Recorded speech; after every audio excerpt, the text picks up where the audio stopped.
एक और अहम खबर गौरव आपको बता रहे हैं। रूस यूक्रेन जंग के बीच बेल्जियम से बहुत बड़ी खबर है। बेल्जियम ने अपने परमाणु कार्यक्रम को बंद करने का फैसला टाल दिया है। जी हां, ये देखिए, ये बता रहा है कि कैसे रूस और यूक्रेन के युद्ध ने अब दुनिया के मुल्कों को ये सोचने पर मजबूर कर दिया है कि वो अपने आप को परमाणु संपन्न शक्ति बनाए। परमाणु कार्यक्रम को बंद करने का फैसला 10 साल के लिए टाल दिया बेल्जियम ने। रूस यूक्रेन युद्ध को देखते हुए इस फैसले को आगे बढ़ाया है। 2025 तक बेल्जियम को परमाणु कार्यक्रम को बंद करना था, लेकिन यूक्रेन युद्ध को देखते हुए उन्होंने अपना परमाणु निरस्त्रीकरण का कार्यक्रम टाल दिया। यानी वो ये समझ रहे हैं, दुनिया में एक ये सेंस है कि यूक्रेन के पास अगर परमाणु बम होता तो शायद रूस उस पर हमला नहीं करता, और इसीलिए अब ये एक बड़ा डेवलपमेंट सामने आ रहा है। उस बीच एक और बड़ी खबर, युद्ध के बीच पहली बार ब्रिटिश आर्मी का एक्शन दिखा है। न्यूक्लियर मिसाइलों के साथ दिखा है ब्रिटिश आर्मी का काफिला। ग्लासगो से होकर रॉयल नेवी डिपो से ले जाई जा रही है परमाणु मिसाइलें। लॉन्च लॉन्ग नेवी डिपो की ओर जाते दिखे ब्रिटिश सैनिक। जनरल सुधाकर हमारे पास हैं, उनके पास जाएंगे, लेकिन पहले जरा आपको और जानकारी दे कि क्या दुनिया एक और न्यूक्लियर अटैक की तरफ बढ़ रही है, ये समझिए, क्योंकि पुतिन के दिमाग में बहुत कुछ चल रहा है। उन्होंने पहला कदम उठाते हुए न्यूक्लियर वॉर इवैक्यूएशन ड्रिल का आदेश दिया। इवैक्यूएशन ड्रिल क्या होती है समझिए, यह ड्रिल होती है परमाणु युद्ध के दौरान लोगों की सेफ्टी पर फोकस करने के लिए। उन लोगों को सुरक्षित जगहों पर ले जाया जाता है जिन पर खतरा होता है न्यूक्लियर अटैक का। यूक्रेन से सटे देशों में नेटो देशों की तैयारी को देखते हुए न्यूक्लियर वॉर हो सकती है। पुतिन न्यूक्लियर अटैक कर सकते हैं। यूक्रेन युद्ध 25 दिनों तक खिंचने से पुतिन परेशान है। जंग में यूक्रेन ही नहीं, रूस को भी भारी नुकसान पहुंच रहा है, और इससे रूसी रणनीति पर अब सवाल उठ खड़े हुए हैं। आर्थिक प्रतिबंधों की मार का पुतिन पर अंदरूनी दबाव है।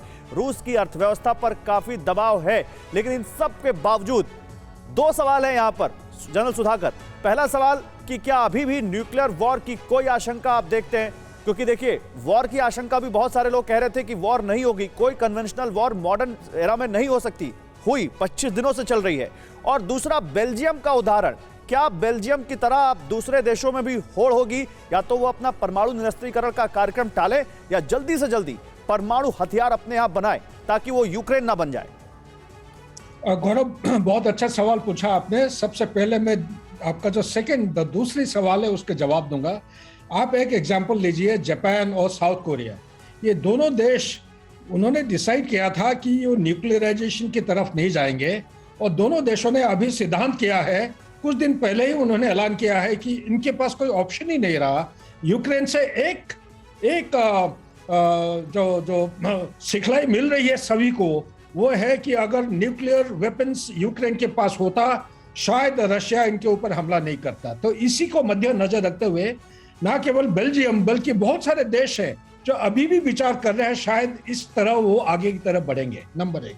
नंबर 2, आप जो पहला सवाल पूछ रहे हैं, जवाब देने में बहुत आसान है, लेकिन इसकी जो इम्प्लीकेशन है, जो nuclear warfare, Hiroshima Nagasaki has not actually painted the complete picture of disaster and decimation of the mankind.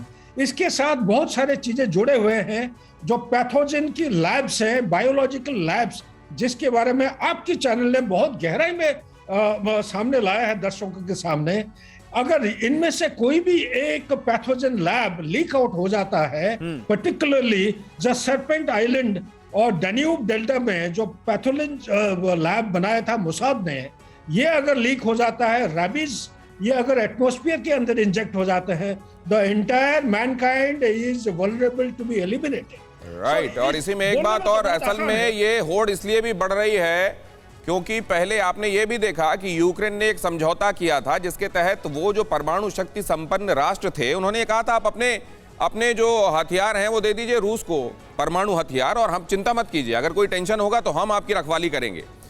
अब आप ये देखिए, ये बुडापेस्ट समझौता था, लेकिन जब ये सब टूटा, उसके ऊपर हमला हुआ, उसके पास परमाणु हथियार नहीं है, उसका साथ देने के लिए कोई वेस्टर्न कंट्री नहीं आई, और इसीलिए अब किसी तरीके के करार पर भी किसी का एतबार नहीं है। परवाह देश की, सोमवार से शुक्रवार रात 10 बजे TV9 भारतवर्ष पर।